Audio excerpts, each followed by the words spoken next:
જી હું પૂજા બોલી રહી છું. જી હું બહુ જ પરેશાન છું.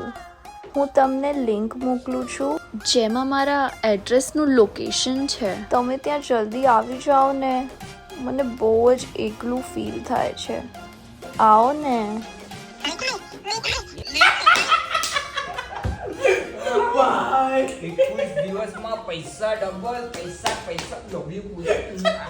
ભાઈ તું શું જોરદાર માણસ છે ભાઈ, કઈ રીતે કરી રહ્યો છે ભાઈ આ તું બધું. ચાલ ફટાફટ હવે બીજો બકરો ફસાવી આપણે. ચાલ ફટાફટ. જી હું પૂજા બોલી રહી છું. શું તમે મને મળવા માંગો છો? पूजा पर कौन क्यों? હું તમને મારા એડ્રેસની લિંક મોકલું છું. તમે ફટાફટ ભાઈ